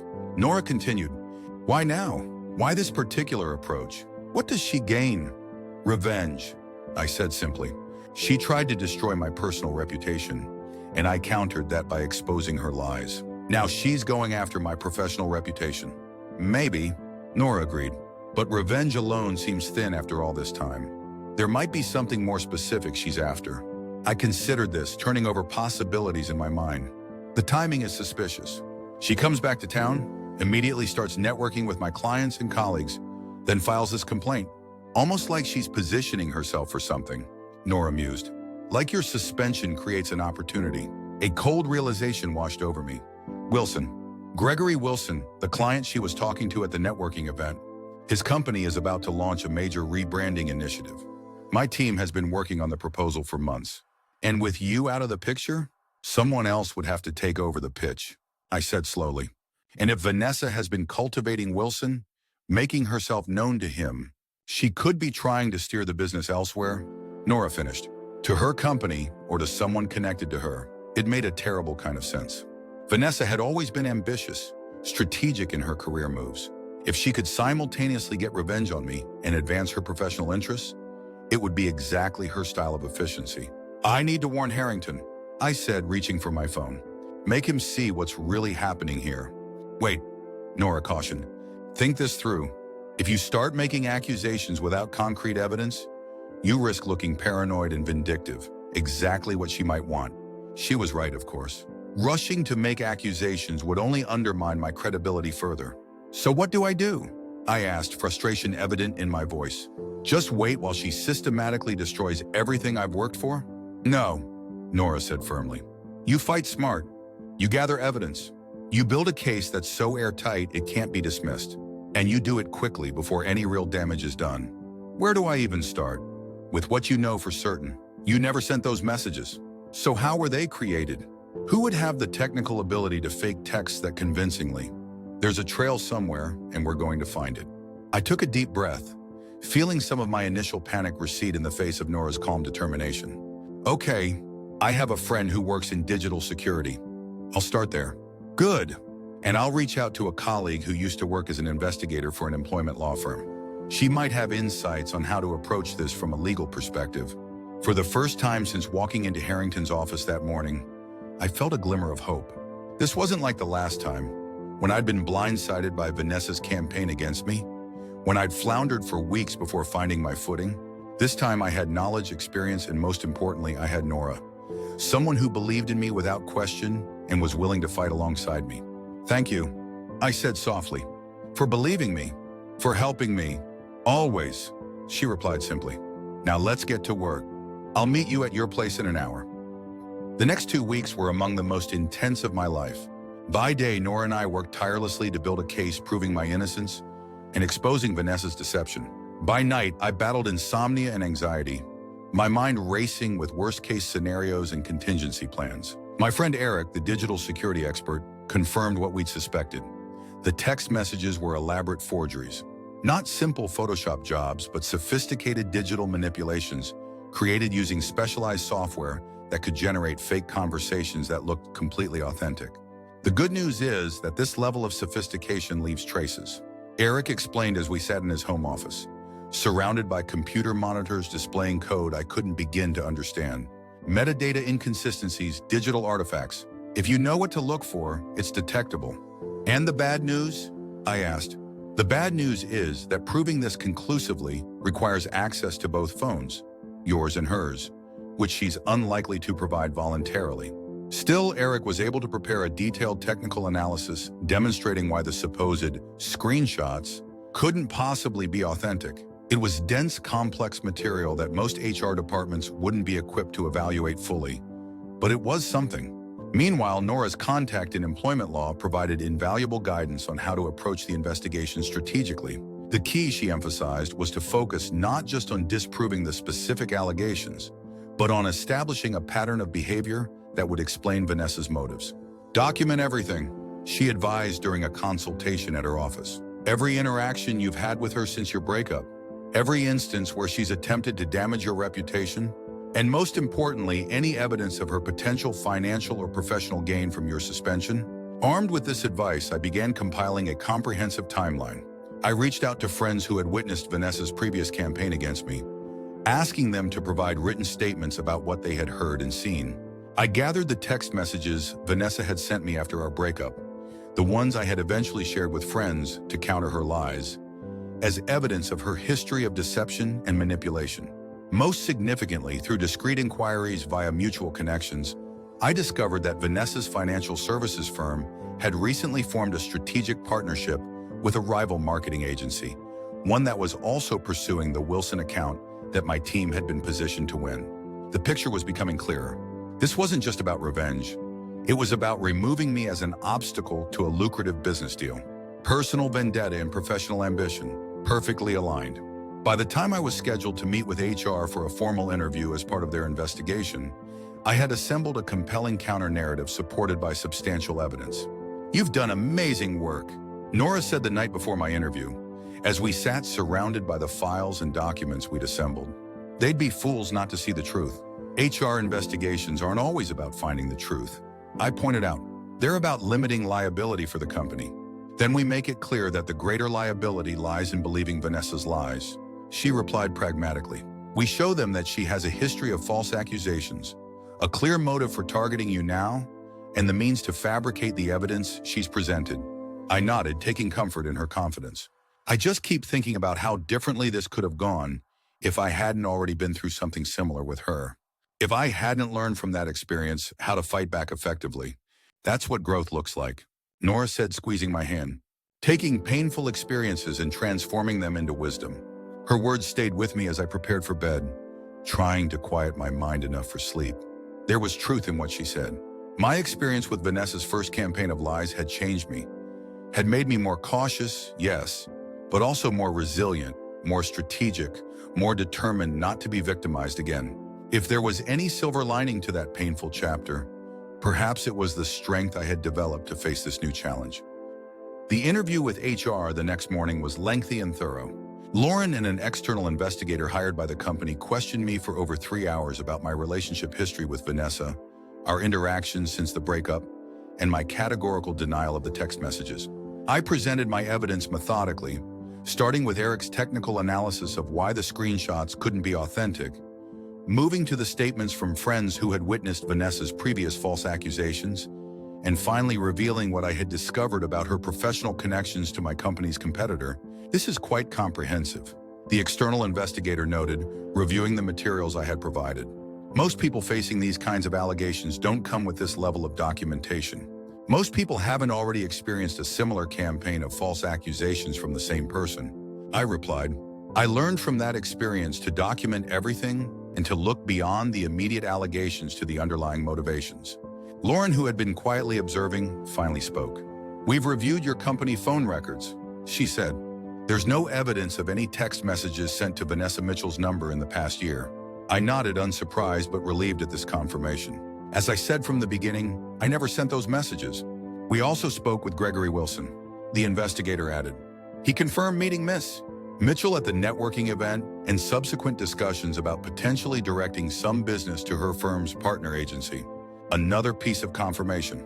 The picture I had painted was being validated from multiple angles. So where does that leave us? I asked. Lauren and the investigator exchanged glances. We'll need to complete our report and review all the evidence, Lauren said carefully. But based on what we've seen so far, we have serious concerns about the credibility of the complaint against you. It wasn't a full exoneration, but it was a significant shift from their position 2 weeks earlier. I felt a weight begin to lift from my shoulders. How soon can I expect a decision? I pressed. We should be able to conclude our investigation within the next few days, the investigator replied. Assuming no new evidence emerges, I left the meeting feeling cautiously optimistic. I had presented a strong case, and it seemed to have been received seriously. But I knew from bitter experience that nothing was certain until it was formalized.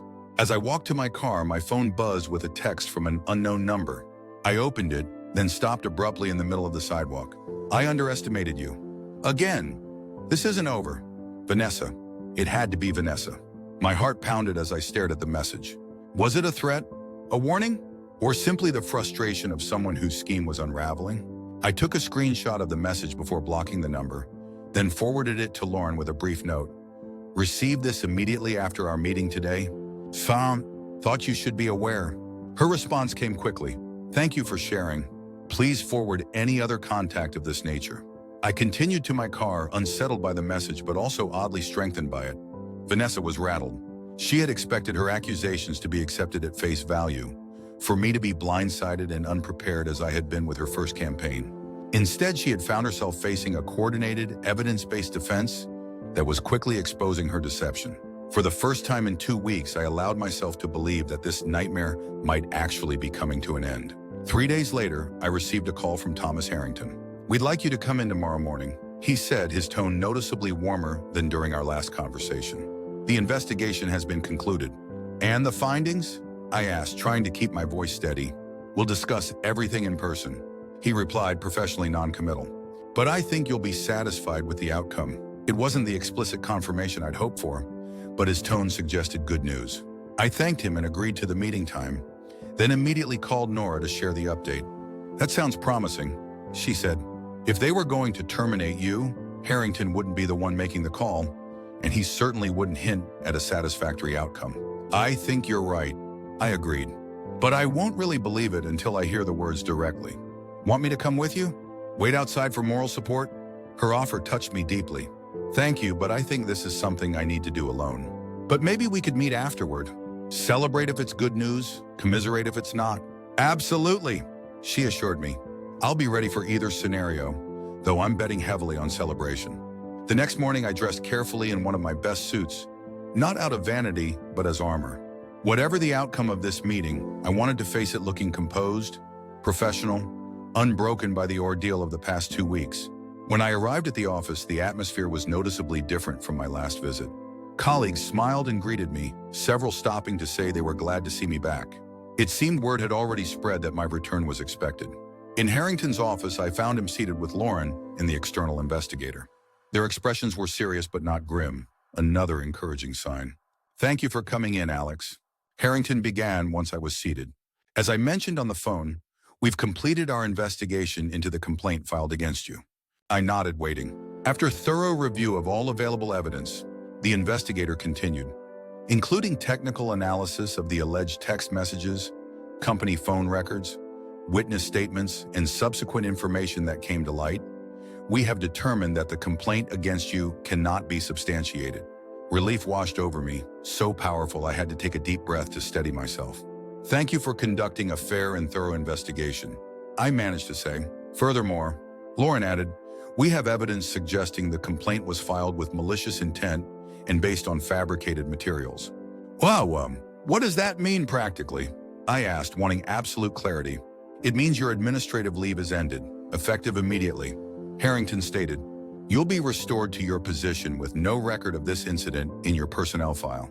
We'll also be issuing a formal statement to your team and affected clients clarifying that you were cleared of all allegations." It was more than I had dared hope for, not just a finding of insufficient evidence or some other bureaucratic hedge, but a complete exoneration and active steps to repair any damage to my professional reputation. "There's one more thing," the investigator said, her expression serious. "Based on our findings, the company will be filing a formal complaint against Mrs. Mitchell for filing false accusations and attempting to interfere with business relationships. This is now a legal matter that our corporate counsel will be handling." I blinked, surprised by this aggressive stance. "Is that necessary?" I asked, not out of concern for Vanessa, but wondering about potential blowback. "We believe it is," Harrington said firmly.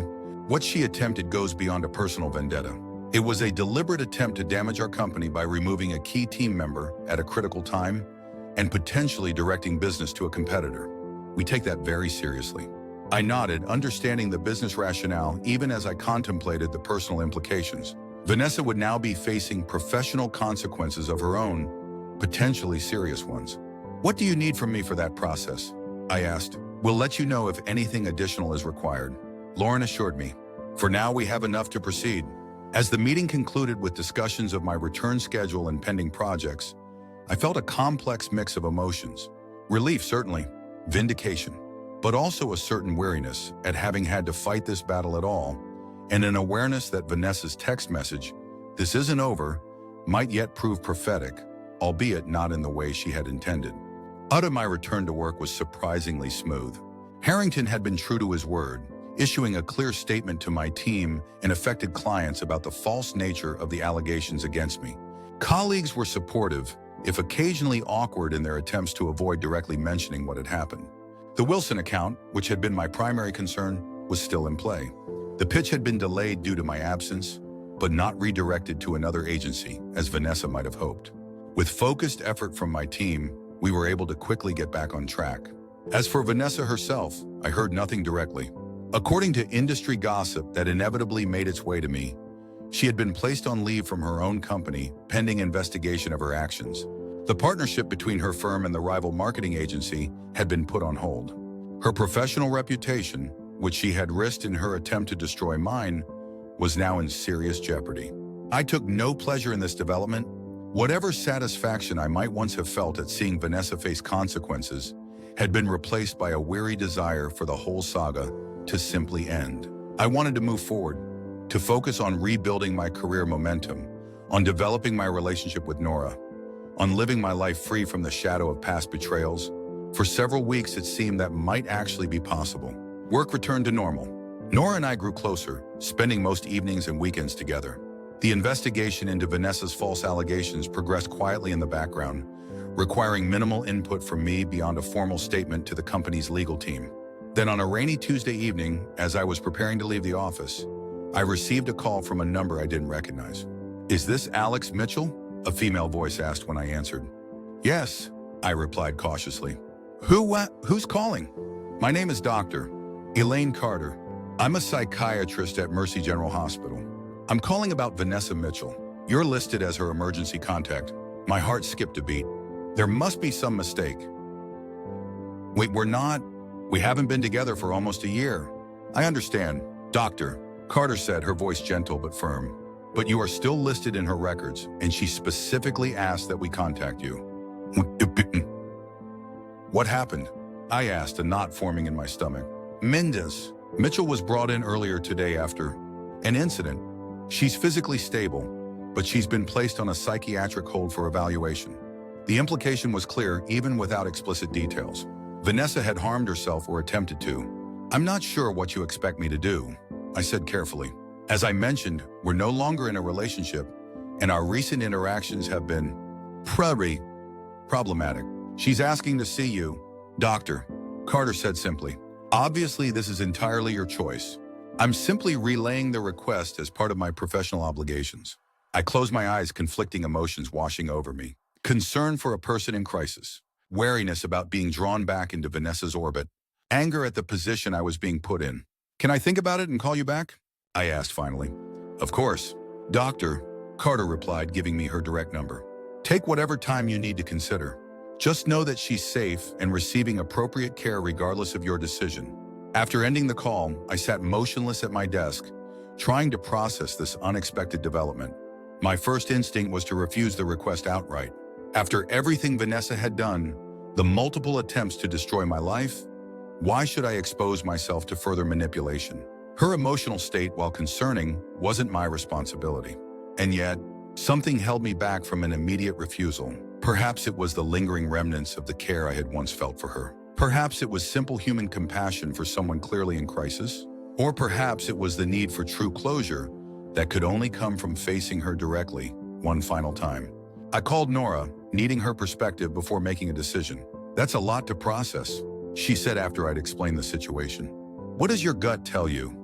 That's the problem, I admitted. My gut is sending mixed signals.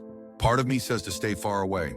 Another part feels like refusing would be, I don't know, abandoning someone who's clearly in a dangerous place mentally. Would seeing you actually help her, do you think? Nora asked. Or could it potentially make things worse for both of you? It was a good question, one I hadn't fully considered. I honestly don't know, but something about this feels like a critical juncture. Like whatever decision I make here will define something important about who I am and how I move forward. Nora was quiet for a moment. You know I'll support whatever you decide, she said finally. But if you're looking for my opinion, I think you should go. Really? I hadn't expected that from her. Yes, she said firmly. Not for her sake primarily, but for yours. So you can look at yourself in the mirror and know that even when faced with someone who tried to hurt you repeatedly, you chose compassion. So you can truly close this chapter knowing you've acted with integrity throughout. Her words resonated deeply. It wasn't about what Vanessa deserved. It was about who I wanted to be, regardless of what others did. Will you come with me? I asked. Not into the room, obviously, but just nearby. Of course, she said without hesitation. And when do you want to go? I took a deep breath. Tonight, I don't want to overthink this. The Mercy General's psychiatric unit was quietly busy when we arrived that evening. Nora squeezed my hand in the elevator, a simple gesture of support that steadied me more than words could have. I'll be right here, she promised as we reached the visitors' waiting area. Take whatever time you need. After checking in with the nursing staff and being briefed by Dr. Carter, who emphasized that the visit would be monitored and could be ended at any time if it seemed detrimental, I was led to a small private room. Vanessa was sitting by the window, looking out at the rain. She seemed smaller somehow, diminished.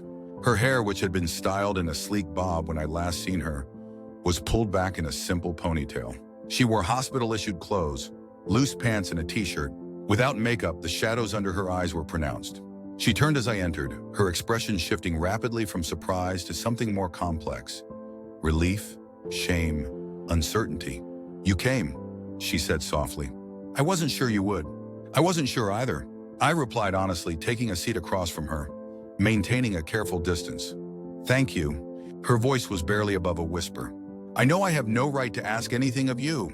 I nodded, unsure what to say next. What do you say to someone who tried to destroy your life, who now sits before you clearly broken? I'm sorry, she said after a moment of awkward silence. For everything, the cheating, the lies afterward, the false accusations, all of it. I believe you're sorry now, I said carefully, but that doesn't undo the damage. I know. She looked down at her hands, which were fidgeting in her lap. Nothing can undo it. I need you to know that I understand now how wrong it all was.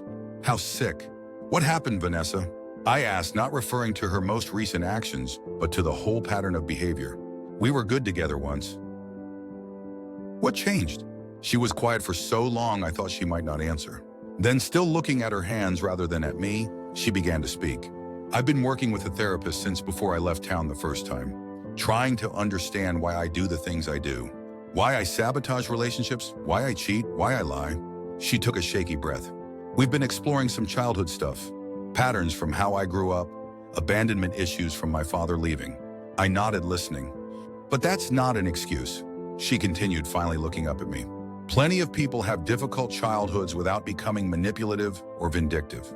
The truth is simpler and uglier. I was selfish. I wanted what I wanted without consequences. When you discovered the cheating and ended things, it shattered the image I had of myself as someone who could control everything and everyone around me. So you tried to regain control by destroying my reputation? I said, not as an accusation, but as a statement of fact. Yes, she admitted. First socially by spreading those lies about you. Then when that failed because of how you handled it, I became obsessed with finding another way to hurt you, to prove I still had power over your life. Hence the false accusations at work. She nodded, shame evident in her expression. It was calculated, cruel, designed to cause maximum damage. I convinced myself you deserved it for exposing me to our friends, but that was just another lie, I told myself. I absorbed this, appreciating her honesty even as it confirmed the deliberate malice behind her actions. What changed? I asked. I gestured vaguely at our surroundings, not wanting to directly reference what must have been a suicide attempt. When my plan failed again, when you managed to prove the accusations were false, something broke in me, she said quietly. Not just because I'd failed, but because I finally saw myself clearly. Saw what I'd become. The person I was with you at the beginning, she wouldn't recognize who I am now. And I couldn't bear it anymore. Tears were flowing freely down her face now. I felt a complex mix of emotions. Pity, yes, but also a certain wariness. Vanessa had proven herself adept at manipulation, at using vulnerability as a weapon. I'm in a program now, she continued, wiping her eyes. Long-term treatment for borderline personality disorder, among other things. It's going to be a long road. I hope it helps, I said and meant it. Whatever she had done, I didn't wish continued suffering on her. I'm leaving the city, she added. Once I'm stabilized, moving back near my mom, starting over somewhere new. That sounds like a good plan.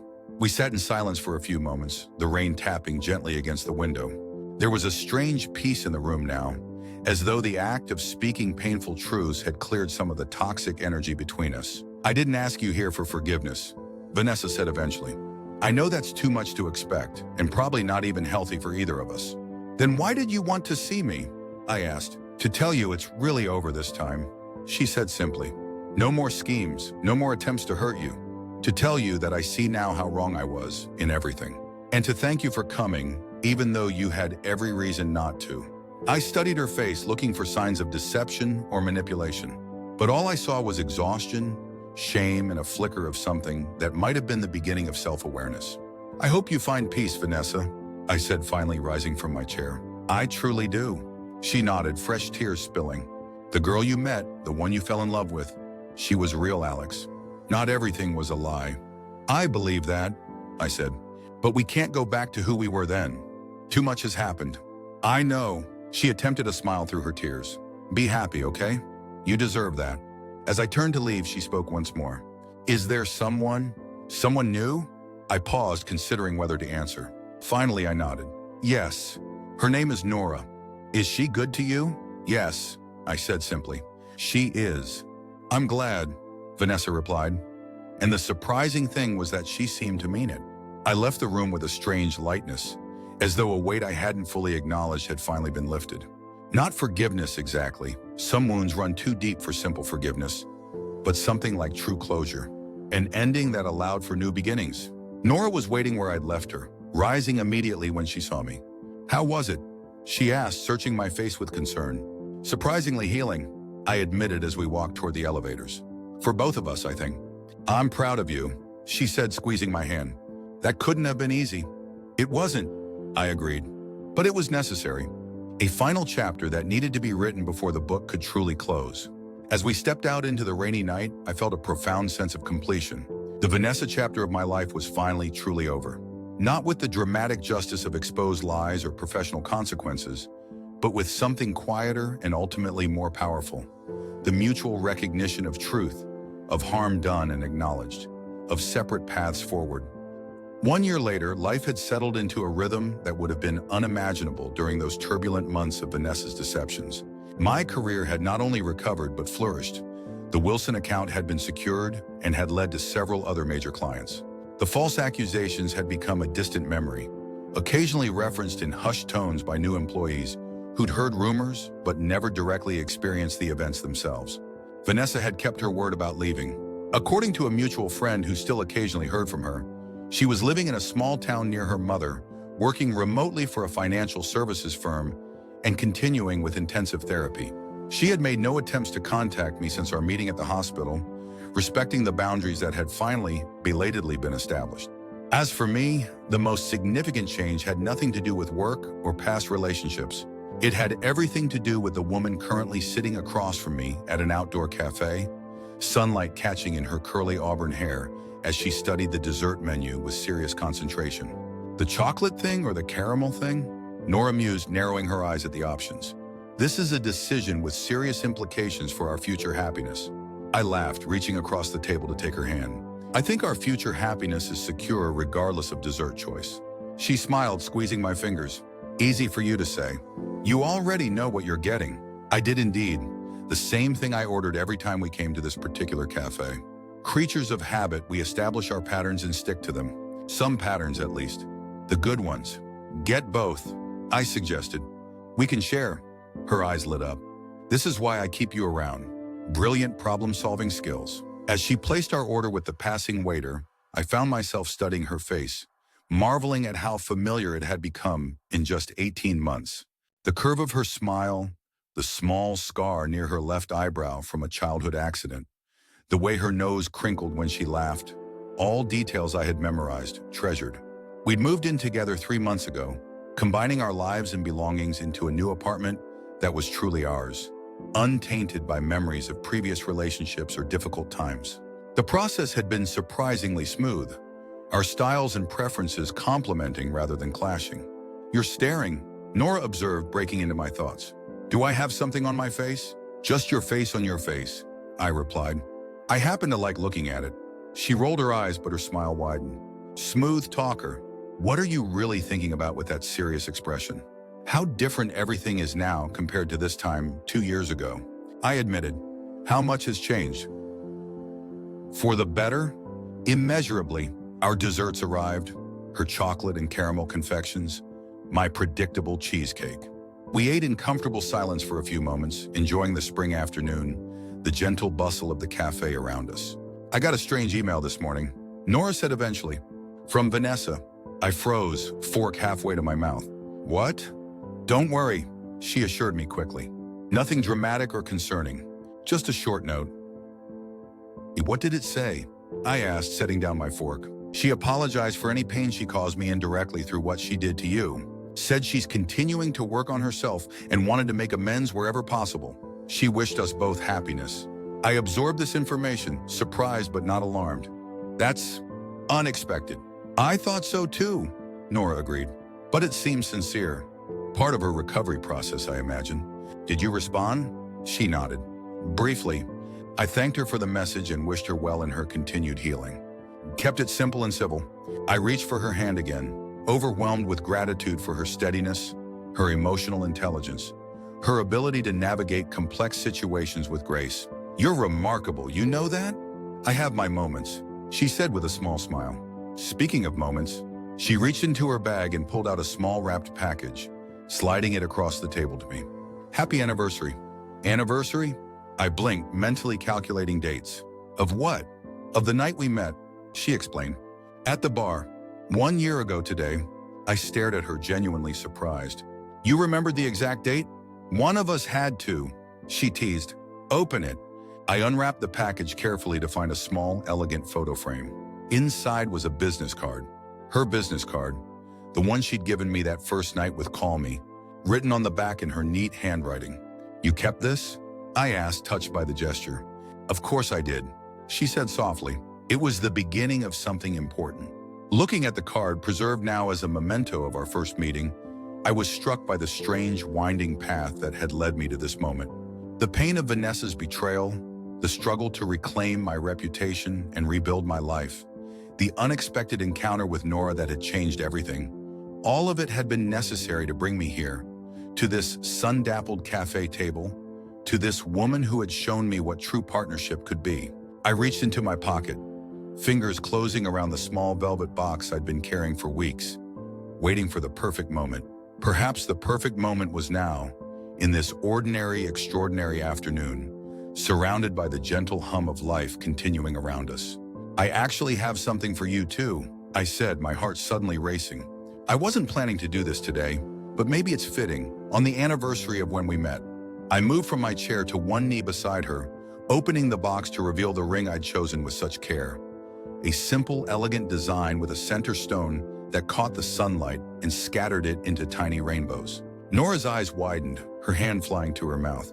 Nora, I began, my voice steady despite the emotion welling in my chest. This past year with you has been the most honest, the most real, the most joyful of my life. You saw me clearly from the very beginning. Even the broken parts, the careful parts, the parts that were afraid to trust again. And you stayed, not despite those parts, but embracing all of me. Tears were forming in her eyes now, but her gaze remained fixed on mine. I want a lifetime of dessert-sharing decisions with you, I continued. Of honest conversations and quiet evenings and adventures big and small. Of building something true together. I took a deep breath. Will you marry me? Yes, she whispered, then louder. Yes, absolutely yes. As I slipped the ring onto her finger and rose to kiss her, applause erupted around us from the other cafe patrons who had witnessed the proposal. Nora laughed against my lips, her cheeks wet with happy tears. I love you, she said as we broke apart, her amber eyes shining. Every part of you. And I love every part of you, I replied, returning to my seat but keeping her hand in mine, the new ring catching the light between us. Later, as we walked home hand in hand through streets gilded by late afternoon sunlight, I reflected on the strange journey that had led us here. How the very experiences that had once broken me had ultimately prepared me to recognize and appreciate the real thing when it finally appeared.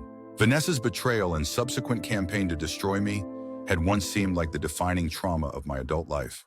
Now, it felt more like a difficult but necessary chapter in a much larger story. A story that had led, improbably but perfectly, to Nora, to this day, to this future stretching bright and promising before us. The revenge I had once sought against Vanessa, the exposure of her lies, the reclamation of my reputation, had been necessary and just. But the true victory hadn't been in that moment of vindication when the truth was revealed. The true victory was in what came after.